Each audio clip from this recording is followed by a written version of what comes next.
All right. Hello, everyone. We are live here today. Let me give everyone a second to tap in. Mickey.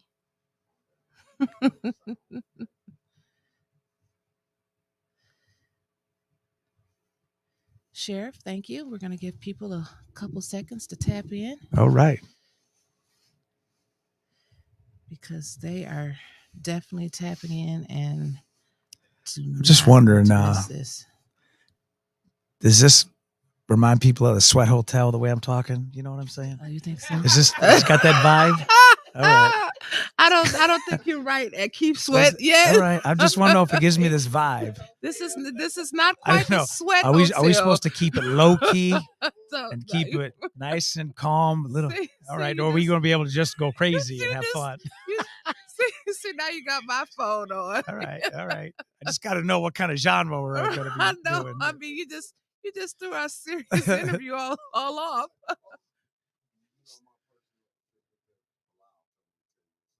That's your PT?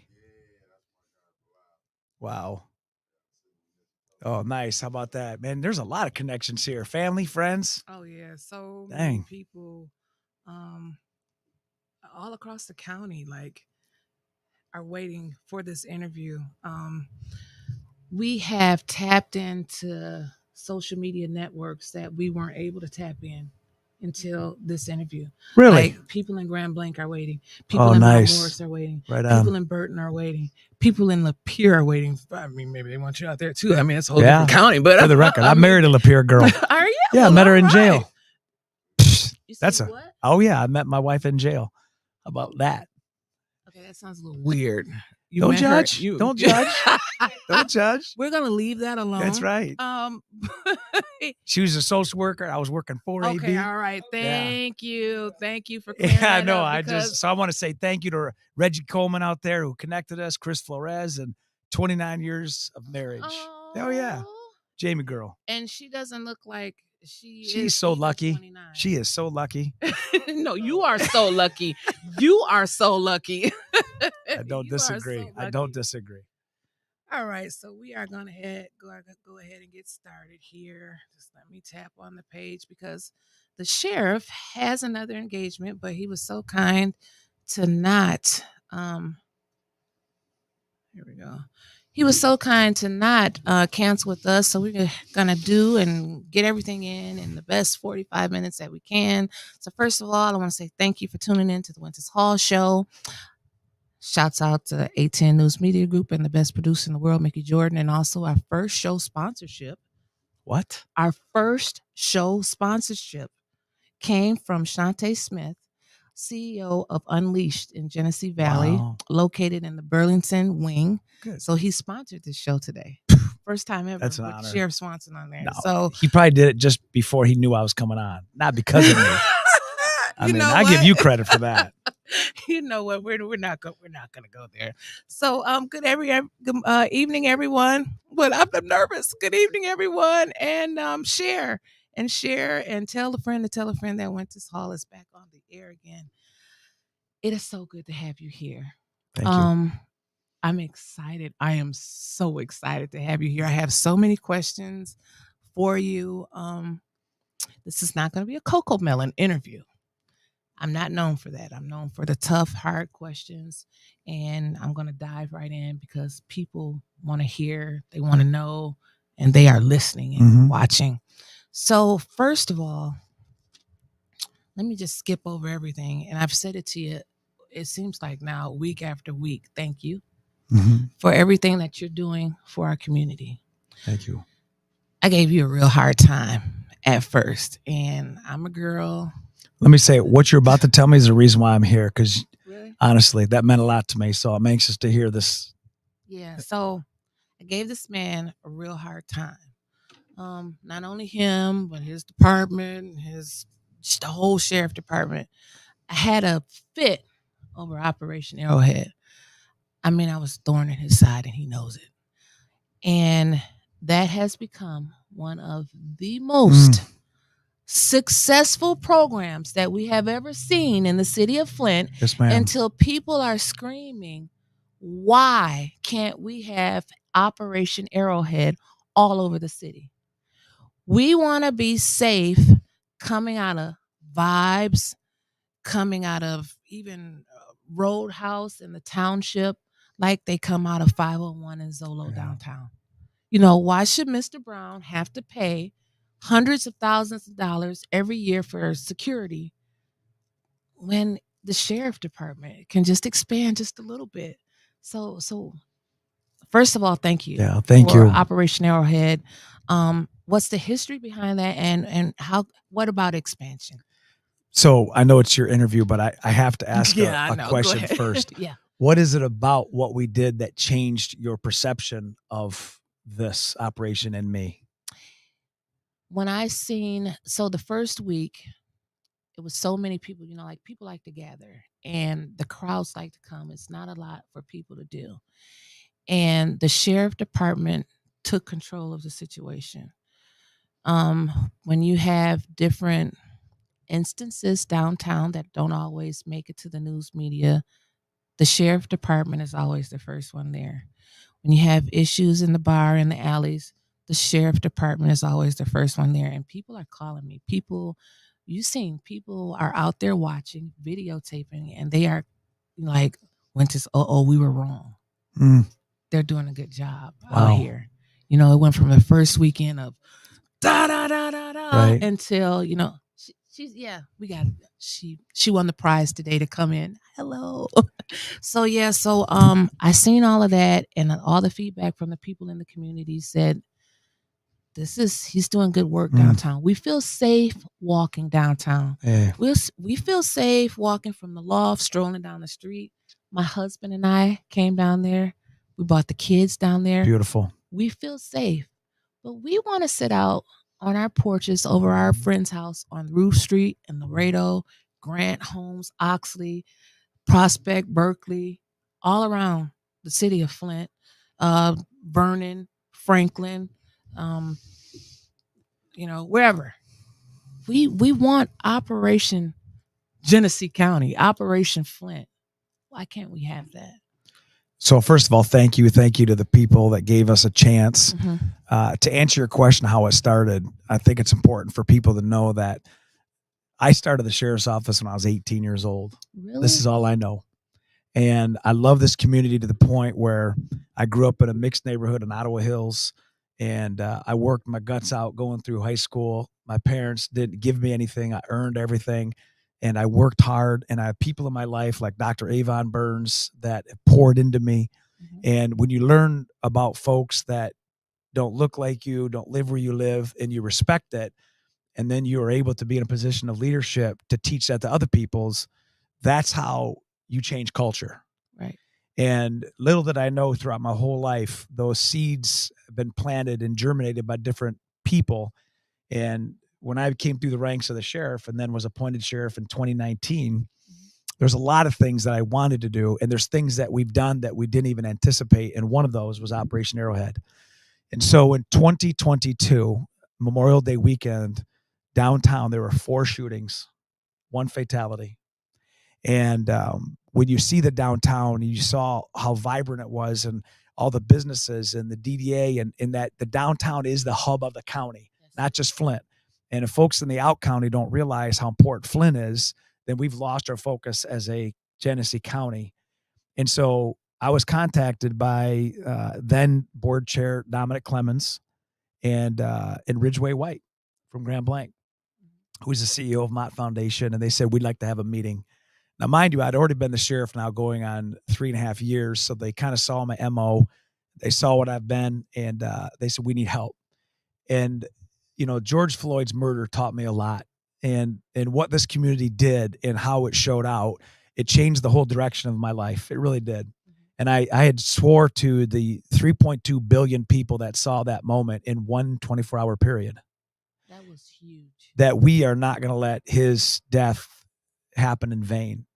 And part of that was police evolution. It's a mindset that I got into because I saw that just treating symptoms doesn't solve the problem. Absolutely. And so when I went to Ridgeway with Dominic and we saw the amount of violence, we saw that bars were serving people that were as young as 17 years old at 3 a.m, There were people that were just overwhelming from not even Genesee County. They were just coming from all over the state causing havoc, right? I said, well, you can still have a thriving downtown, protecting, serving, and unifying, but everybody's going to be involved. And we saw that there was a delayed response time to calls. So there was a distrust of even calling 911.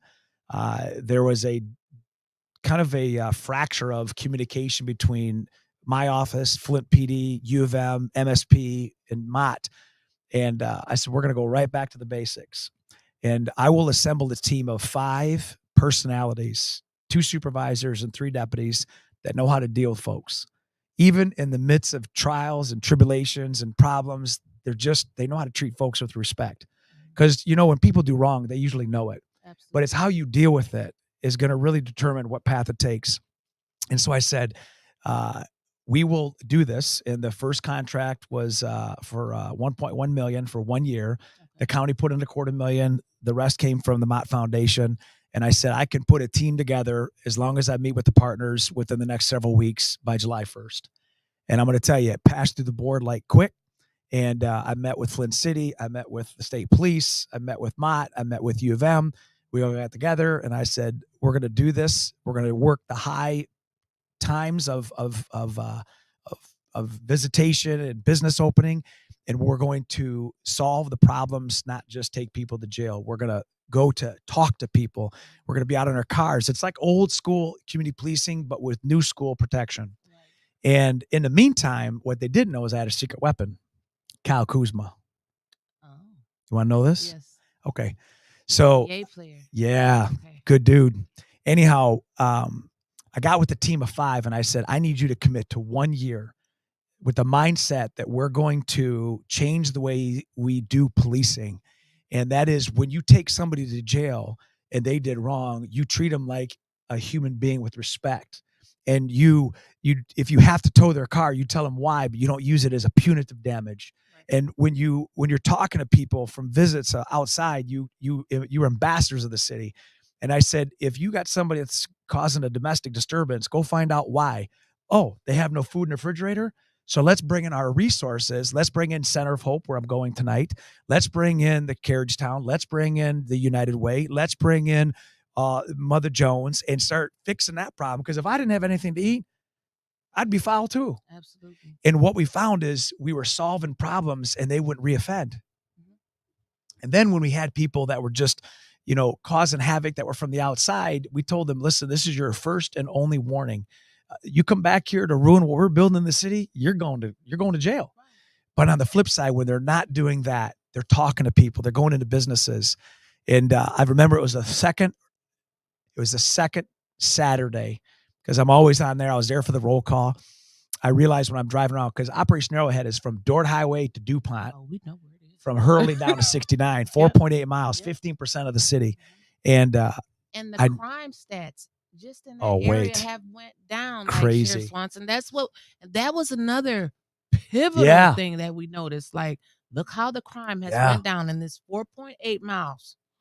So I got those crime stats too, because I got them all redone for you. Okay. For the sake of time, I just want to say that second week I called Vinny, who's Kyle Kuzma's agent. He's out of New York. And I said, Vinny, it's Sunday night now, Saturday stats, Sunday review to my set. I need 100 basketballs. I need 100 nets. He's like, what for? And I told him about Operation Arrowhead. He goes, I'll call you right back.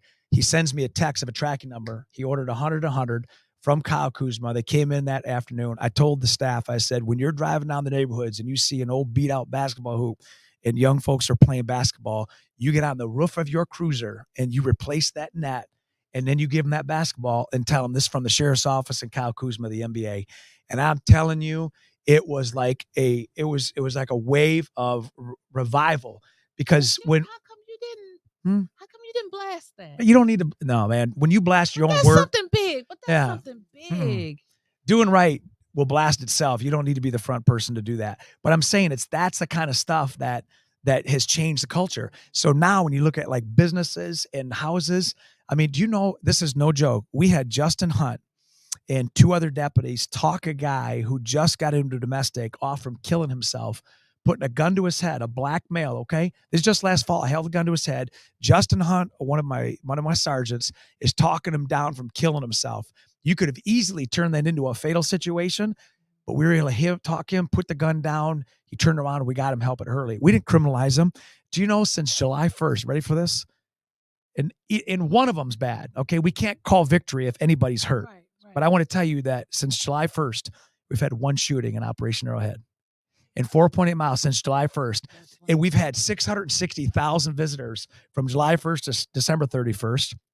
Not a single incident. Back to the Bricks, Bikes on Bricks, Crim, the Tech Fest, all those festivals, people like you walking back and forth with your husband. There's people yucking it up. U of M just put 5 new people. Michigan Ann Arbor gave Michigan Flint enough money to get 5 new cops. You got Wheeler that just started down there. On top of that, this is going to blow your mind. We have the sheriff's office responded to over 3,000 911 calls in the Operation Arrowhead, right? We have a 4-minute, 20-second response time. Before the show, I asked you if you knew Chuck Garrison. Yeah. Because my mom and I were talking about that the other day, and she was like, if he was with Sheriff McHale, he had to know Mr. Garrison. He always told my mom before he passed away, if you want a response, if you want somebody to get here, he said call the sheriff's department first. He was loyal. He was like, you got to call the sheriff's department because they're going to show up. We have respect for the sheriff's department. I appreciate it. In the hood. I'm just going to keep it real for you. You know, when my cousin Talisha, a.k.a. Nisi, is watching, and when you reach somebody like Nisi, and Nisi in no way is a bad person. Right. Don't get me wrong. But Nisi has always been out, you know, and she said Sheriff Swanson has really did so many tremendous changes with the department and community as a whole. I commend him on all his great achievements. I love the Ghost program. Mm-hmm. Thank you, Nisi. And it's not just us, though. I mean, you got to give it to the state police, Flint, Mott, U of M. But we see you. Yeah, I know. And it's a shame, like, I won't name any names, but, you know, a lot of times when Mickey drives down the street and he sees certain cruisers, you know, he keeps going, you know, he disobeys the speed limit. But me, I'm just not, look how he's looking at me. Look at you. She just put you right out. But you know, you don't, you like, shoo, you just keep going. But when you see the sheriff department, I know I do. I'm like, 10-2, seatbelt on. You're respected. Thank you. That means a lot. You led what I thought, you know, he's just leading the people away from Miller Road. No, you led people back to safety. Mm-hmm. And I said, how? How did he do this? And so on the flip side, a lot of people don't know this about you. Because I did my research. Yes, you did. You're a man of the cloth. You're a man of the faith. So you see things from not only a police side, you see it from a compassionate man of faith side. You've preached that second chance. You've preached that Ebenezer, and you packed the house too. May I say? You're probably gonna start. I can hooping. throw it down. I can bet throw you it down. can throw it down. and you packed the house. Thank you. What you gave me last week at the press conference is what I haven't felt in a long time in the city of Flint. Hope. Hope. Yeah. Nobody's heard me say that in a long time. I felt hope. Thank you. For the city. Sheriff Swanson, how long have you been preaching? Teaching the word of Jesus? You know, I grew up as a Lutheran. You know, my parents are my whole family's from Detroit. I was born in Ohio, and my parents came up here and moved to Knollwood when I was less than a year old. So I've always grown up in the faith, but you know, God got a whole Knollwood Apartments. Knollwood Apartments, yes, ma'am. Oh, so you didn't grow up in the middle of Lake Fenton and just rise up out of there into a mansion? No.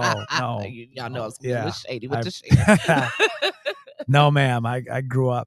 I mean, my parents are good folks and they're hard workers. My mom is still working JCPenney 4 days a week. She's 82 years old. Are you serious? Go on Miller Road. Ask for Amazing Grace. She's about 4'2". You can fit her in your pocket. Yeah, my dad is 85 years old and he's a hardworking dude. So that's how I grew up. I grew up with good folks, good family. My parents are married 63 years. My dad was Detroit police. My grandpa was Detroit police. They were both. My grandpa was in the 45 race riots. My dad was in the 67 race riots. I'm the only one from law enforcement. But, you know, obviously the path that you're led, it allowed me to really dive deep into what the word is. And I realized 2 things. Okay. Before Jesus was executed, he had the opportunity to talk to his closest people, right? And he could have said anything. knowing that he was going to die. But he said, after they're arguing who's first, who's the best, he just said, listen, serve the people. And he washed their feet. Here's a man who's going to the cross, and he said, serve. He didn't say serve our people. He didn't say serve only these people. He said serve the people. And in Matthew, he talks about, when the lawyer, not the way we see lawyers, the law of the law, what's the greatest commandment of the Bible? He said, love the Lord your God with a heart, soul, and mind. But he didn't stop there. He goes, and love your neighbor as yourself. And Luke talks about that neighbor when he was asked by the lawyer, what is your neighbor? And he tells the story of the Good Samaritan. And the Samaritan and all the people that passed him is what we see every day in communities. And my mission is to love people and serve people and protect people, that regardless of their faith, regardless of their color, regardless of their money, regardless of their status, regardless of what they choose, he came down here to change the hearts of people, not change the system. And that's where I get my motivation is I love all people. I can find good in folks. I'm a unifier. I'm not interested in people dividing folks. Right. I can still bear the sword and hug folks and serve folks and unify folks. And that's my mission. And you do it well. Thank you. You do it well working with people. I've seen you. I've been watching you. And I commend you because I couldn't do your job at all. Wouldn't even want to try. So back to this. The Operation Arrowhead, the crime down. Black people. I'm black. Surprise. We want a safer city. And it's not that black people or either white people, like just the urban agenda, the Flint City agenda as a whole, low impoverished city. We're not saying we don't want you to hold people accountable, because we do. Mm-hmm. We just want fair justice. I know I'm skipping ahead of myself, but you touched me yesterday in a press conference when you talked about Breonna Taylor. Mm-hmm. You got with her sister. Mm. You're bringing her here tomorrow. Tomorrow, you got to come by. I will do my best to stop by. Tell the people about that while we're talking about that real quick. All right, tell them about that. We might have to do part 2 of this. I know, yeah. But let me tell you that when George Floyd was murdered by somebody who looked like me, that wore a uniform like me, and the guy whose name doesn't even deserve to be mentioned thought that for 8 minutes and 46 seconds he can broad daylight take a man's life. That changed everything. It did. And then when we that week did what we did, it just didn't stop there. In July of 2020 in Louisville, Kentucky, a botched police raid. They hit the wrong house in Louisville. And Breonna Taylor, who was an EMT, emergency medical technician, her boyfriend were resting comfortably in their apartment. The police hit the door. Anybody listening right now, if somebody blew your door open and you weren't expecting it, and there were shots fired, Breonna lost her life. And that on top of so many things during that season, obviously I heard about Breonna Taylor and I heard about what happened. And I'm going to tell you, as a police officer, as a sheriff, we are responsible for all of our actions. As an elected official, I'm responsible for all my words. And that resonated with me because nothing happened in Louisville, Kentucky. And that has festered in the community, Black community, law enforcement community, created division. Well, part of the success of what we've had is the fact that I have a heart for second chances. Everybody here and everybody listening has done something that the heart has caused them to do, that they've been given a second chance. And there are times where you have to look back in people's lives. And when you look at Percy Glover and John L. Allen, Percy did 12 years for second-degree murder. John L. did 29 years for taking a man's life. John L. will tell you 10 minutes cost him 29 years. I've known those fellas since 1993 when I started the jail. And I saw them come through the system, and they're educated. And when they became ambassadors in 2020, and this is all happening to foreshadow where we are today, we were able to use their ambassador influence in this community to build relations with people that we wouldn't normally have because of the walk that Flint had. And because of county ambassadors like John Allen Percy, it caught the attention of the White House, the federal government. And so they gave funding through Dan Kildee to hire John Allen Percy, who are full-time sheriff's deputies. Really? They are convicted individuals that are returning citizens, and it's never been done. And that right there has opened the eyes to people like Dee Dee Taylor. So Percy Glover, who's connected, reaches out through his connections in Kent County, because did you know Breonna Taylor was from Grand Rapids? Until yesterday. And Dee Dee Taylor, which is Brianna's sister, saw what we're doing. She saw what we've been doing. But I'm going to tell you this. Don't listen to what I say. Just watch what I do. Right. Because there's a lot of folks that have been promised a lot of things by people in my position, people that look like me, and other folks, and they've all been let down. Yes. So Dee Dee has seen that, and Percy said, hey, I got somebody that's wanted to meet you. As like I told you yesterday's press conference, I said, I would love to meet her. She came by. And, when you are from the street, you can see people's heart. Absolutely. And she could see where I come from. I could see where she comes from. And I'm going to tell you, you ever met somebody where there's like an instant connection? Dee Dee's she's a beautiful soul. And so Percy and I and Dee Dee have traveled. We've been to Detroit. We've been to Nation Outside. We've been to, Save Streets. We've been to, she's been to Ignite graduations. And she was able to, me, Percy, and Jonelle pitched at her involvement, an opportunity to have a mental health day at the Genesee County Jail to MTV. And she got the grant. Wow. Now, Miss Hall, she could have done that in Kent County. Yep. She could have done it in Wayne County. She could have done it anywhere. Guess where she did it? Flint. Genesee County. So she'll be here tomorrow, the 19th, and I'll be right there. I've transformed the whole jail lobby into a mental health fair, so to speak. And we're doing it for the jail. We're doing it for the folks that come in. So Dee Dee is a great human being. That's going to be fun. And see, when you say things like that, the programs that you're putting together, the things that you're doing to bring the community together, have you ever thought or envisioned like just taking over? Well, let me see. How can I use a better choice of words? Well, combining with the city police department, because we see that they can't do it by themselves. Nobody can do it by. Everybody needs some assistance, whether or not you ask for it. But the people see that the response time is not what it should be.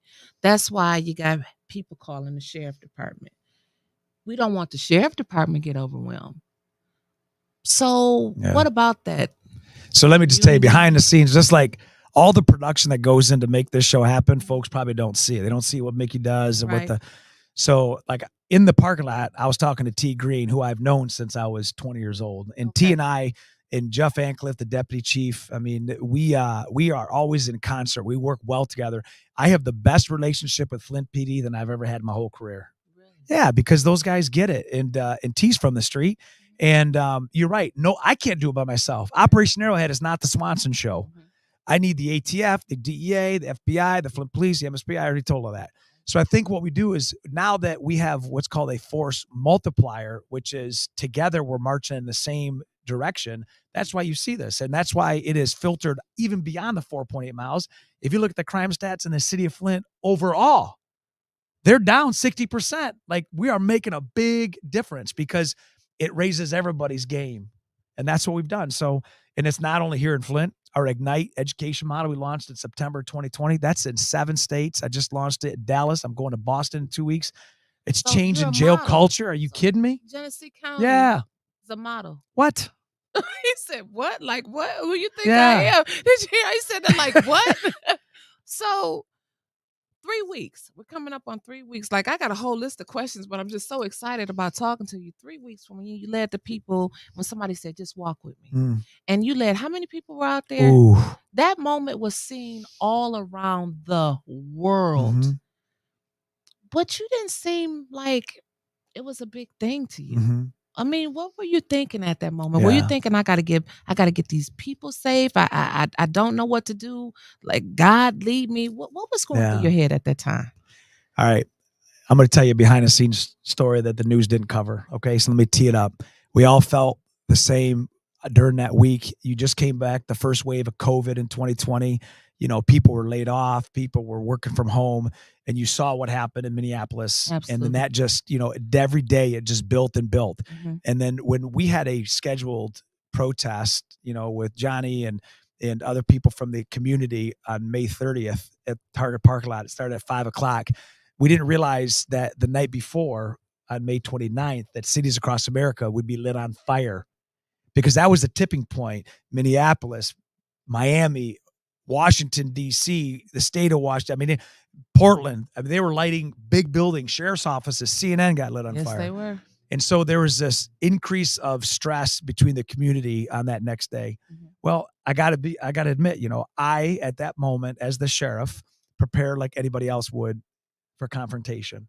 And when we started seeing the first car show up at 5:00, and Miller Road's a 5-lane road, it was hot, it was sunny, it was quiet, and there was this vibe. You know how you feel this vibe, right? Like something was brewing. Something was brewing. And it wasn't shortly thereafter they took over all 5 lanes of Yes, Miller they Road. did. Yeah. They went to the west, they went to the east, they took down 75 southbound. We stopped traffic so nobody got hurt. They're coming back, and as they passed back, I was literally in the parking lot talking to Pastor Hawkins and in April at Famous Dave's in the back, and they walked past, and we thought, it's like 7:30, it's good, it's done. But they kept walking and walking, and then there's a fire truck at Linden and Miller Road. They ran around the fire truck, and then they turned northbound into Fleckenstein, which is right there at the. And it just so happened the Flint Township Police Department was also our incident command. So I could tell you from the police perspective, I don't know what the protesters, because they weren't rioters. I got into a fight with Laura Ingram on that. A rioter is different than a protester. Folks that are angry, they deserve that. That's what this country was founded on. Right. And they weren't destroying anything. They had righteous anger, I called it. When they came up over the hill, there was a lot of emotion on both sides. Right. But when they started coming, and I heard the radio traffic, the law enforcement side was poised for confrontation. They were ready. And it wasn't because they wanted it. It wasn't because they didn't want it. It was a mixture of both. And I don't know what's happening on the other side. So when they started to come together, you had a line of people with shields, helmets, batons, less than lethal shotguns, rubber pellets, OC spray, fire extinguishers with OC spray. One little movement on either side would have just been chaos and bloodshed, right? To your point, I come up over the hill, and I'm looking at all this, and I'm looking southbound, and I'm thinking, how did it get this bad? Right. I've been here my whole life. We just got over COVID.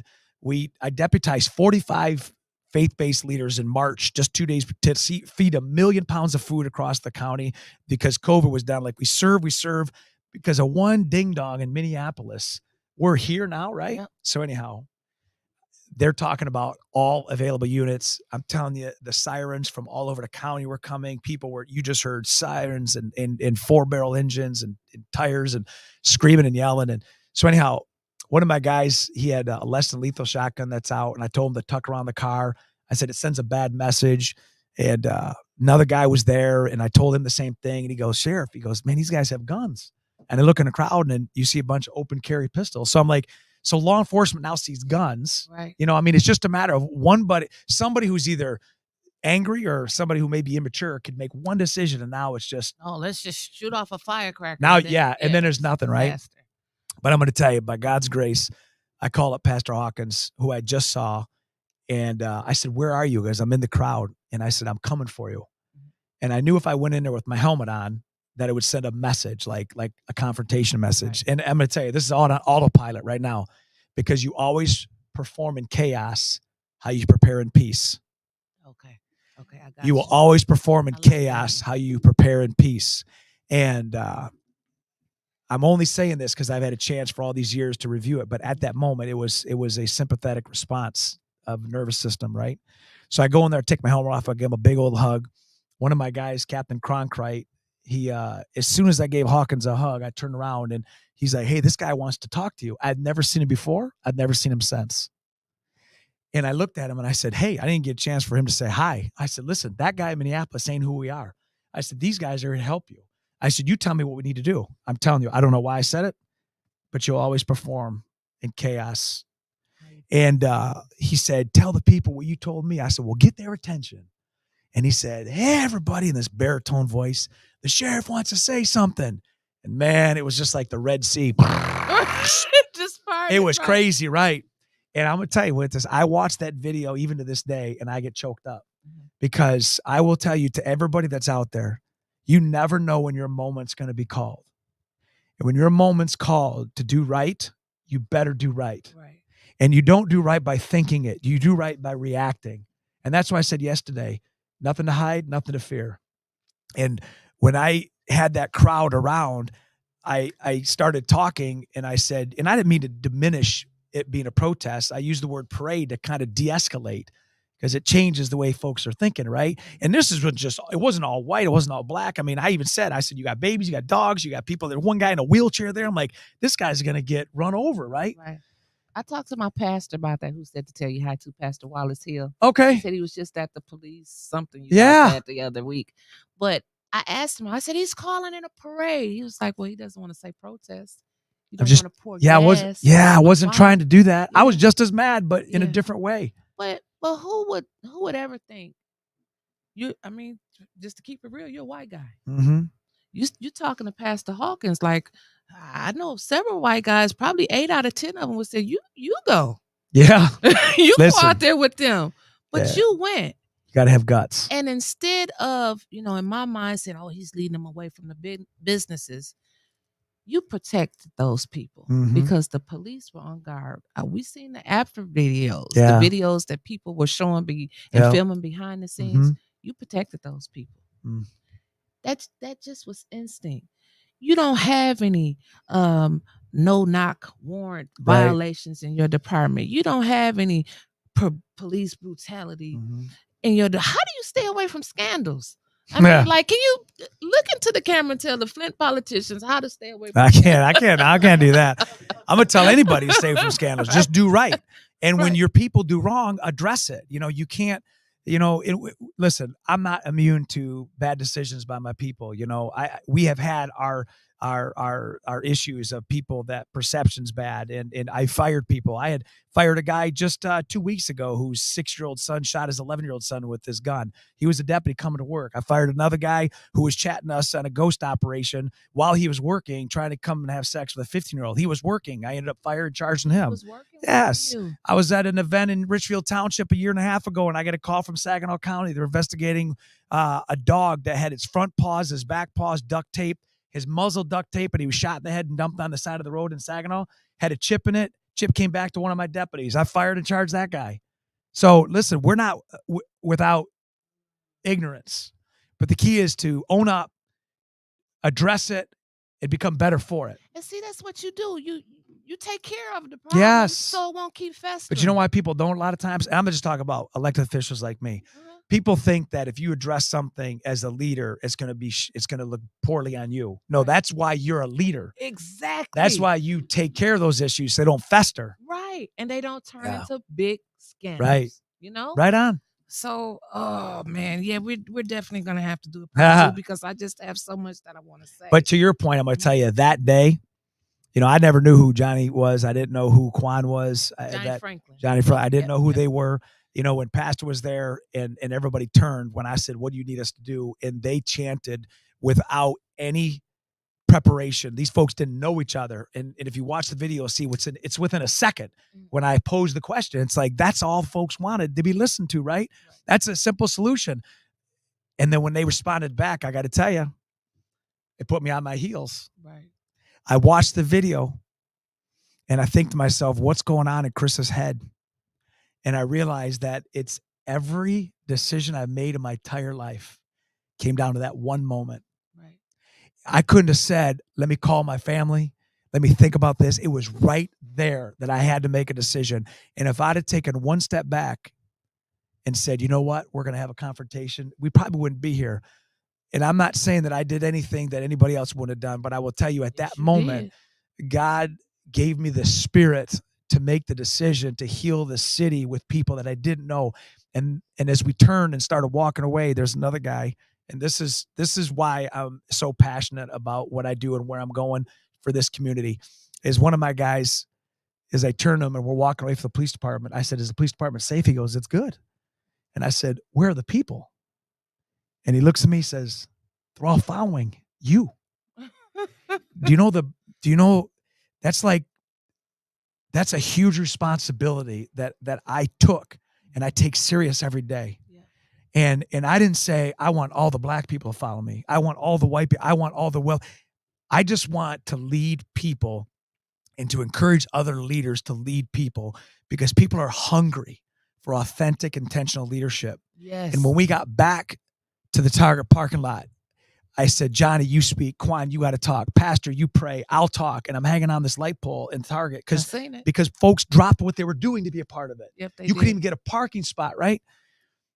That's why I say that day changed my life. And that's why I have a different perspective. And that's why I don't turn down interviews. And that's why it reached 3.2 billion people in a day. And that's why I go into situations that I can't say what others should do, but I'm going to show them what I'm doing. You had sheriffs all over the United States trying to find 2 or 3 people to walk with them down the sidewalk or something. You know, we had 40 Trying to be protests like you. that year, 40 Really? throughout the whole county. Not a single arrest, not a single board broke, not a single board, not a business looted, and we still got the message out. And look what we've done. We made a declaration as a community that day that we're going to make history, and we did it. And it's not me, it's not you, we did it. And so when I go around the country now, because I go around the country, it's not just about the poison water. It's not just, you know what they say? Oh, it's Ignite, it's Ghost, it's you did that walk thing. It's like, it's the community now that's being seen as the bright light. Flint is the home of the unions, organized labor, the automotive industry, community policing. I mean, superstars and athletes, Terry Crews. I mean, we got a lot. We do have a lot. But you got to dust that off and stop creating the division and look at what the good things we're doing. I got a couple more questions, and I hope you can come back for a part 2. No doubt. Okay, so because I know you got to go somewhere. I can't sit else. still. I know, but that's okay. So listen, we don't want to just have a conversation about everything that's just nice and dandy, because we know we have some bad cops out there, and we want fairness in our criminal justice system. And when I talk about that, I can only talk about what I have experienced here in the county, not with the sheriff department, but just different local agencies, and not just Flint. Why is it, Sheriff Swanson, that I can be driving down the street, you can be driving down the street, we can have the same car, we can be going over the speed limit just a little bit, but I get pulled over and you don't? I get asked to step outside my car and you don't. We got that going on in 2023. What can we do as a community? What can you do? How can we aid each other to, enlighten the police department? Let them know, we not all bad. And then for the police department, to enlighten us, we not all bad. What can you start having more events like the things that you having tomorrow inside the jail? People don't like coming to the jail. I don't like coming to the jail. I'm gonna be very fast coming in and out tomorrow. But I'm saying we want to see that. We want to get comfortable, not in jail, but just comfortable around you and see the different things that you're doing. We want to know the police in our area. Yeah. We want to feel safe. We want to see you ride down our streets. We want to see the sheriff department at Vibes Friday and Saturday night. We do. We want to feel safe. We want Sister Audrey wants to sit out on her porch at night. It's getting dark later. We just want to see some police presence. We just want fairness. So let me answer that question. If you look at history, all right? You look at Gandhi, you look at Bobby Kennedy, M.L. King. Why did Bobby Kennedy go from New York to Mississippi to see some of the most impoverished communities in America and put it on camera for folks to see that it really does happen in America, right? Why? And I told you I went to Birmingham, remember off camera? I went to, okay. Yes. June 2nd, 2021, I went to Birmingham, Alabama. I told my wife, I said, listen, I just want to go down there. I said, I'm going to fly into Atlanta, drive over to Birmingham. I want to see it. I want to feel it, right? I told you that day changed my life. So I went on kind of like a little bit of a missions trip. So I went to Birmingham and I saw the 16th Street Church. I saw where the bombing is. I talked to a local. This guy he was liquored up. I gave him $20 to tell me the story, right? And then I drove to the Edmund Pettus. It was factual. It was crazy. He was from the area. He was talking about red line districts and how it worked and all that, right?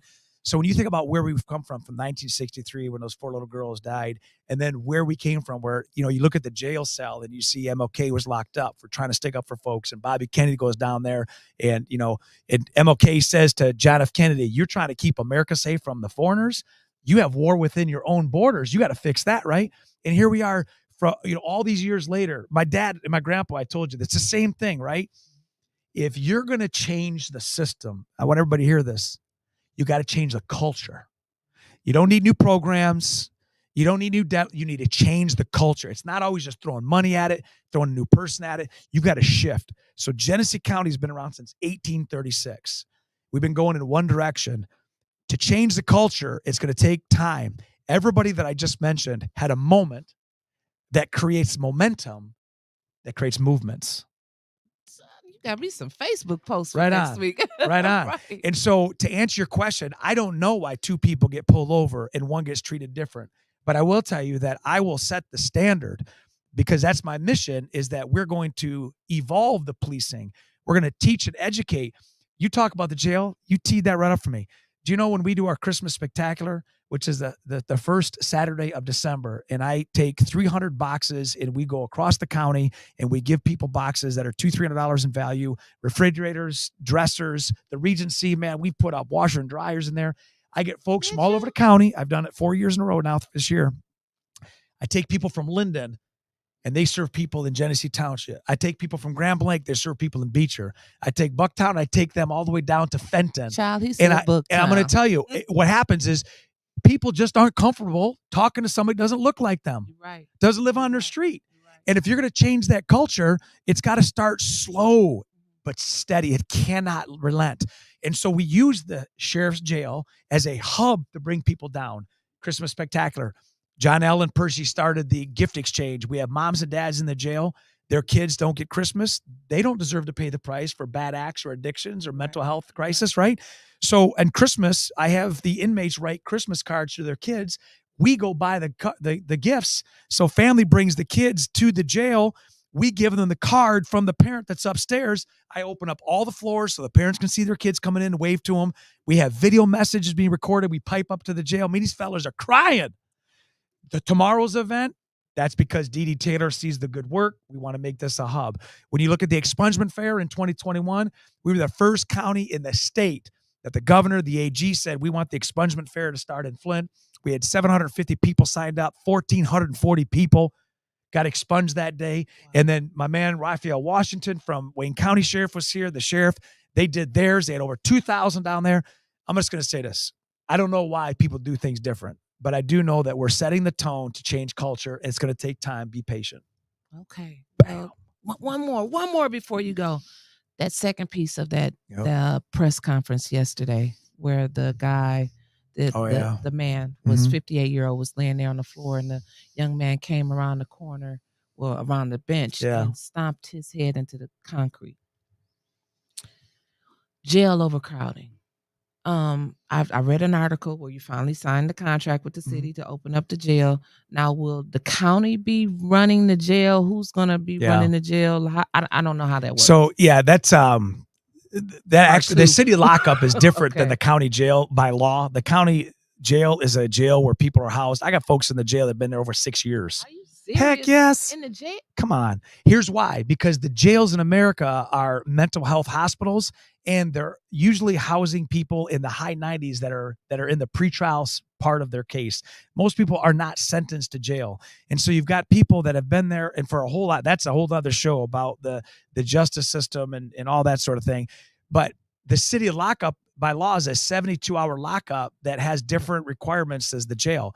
So we've been in contract with the city, the state, and the county for the 13 years. This contract that Sheldon and I signed, that was because we had to revamp the contract because of what the facility is not able to provide, but the service has always been there. Okay. That's the first part. But the second thing is when you look at what we're doing and you see that 6 out of 10 people in jails in America struggle with mental health crisis. I'm telling you, when you look at 9 out of 10 people that walk in the jail are addicted or co-addicted, and then they come in, we got to dry them out, we got to clean them out. And then on top of that, imagine you listening right now and you think to yourself, in 1 hour, you're going to be taken from your life, whether you're driving or you got your house, and then 60 days later, you're going to be put back in.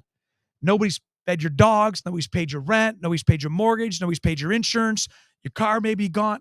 And then we expect people to come back and start pick up sticks. And that's why we've created Ignite. We created job training. If we stop people from breaking the law, they don't come to jail. Right. Well, how do you keep them from breaking the law? Give them the tools. They don't feel desperate, which is why we're doing the home project with Nation Outside. which I said we're launching on the 3rd year anniversary, get people coming out of prison a home. And just because they're ex-felons, let's promise the landlords that their place is going to be intact. The rent's going to be paid. Let's bond it like an insurance company. That's what landlords want. Give them a nice, safe place, not a slum, not a place that you wouldn't live in.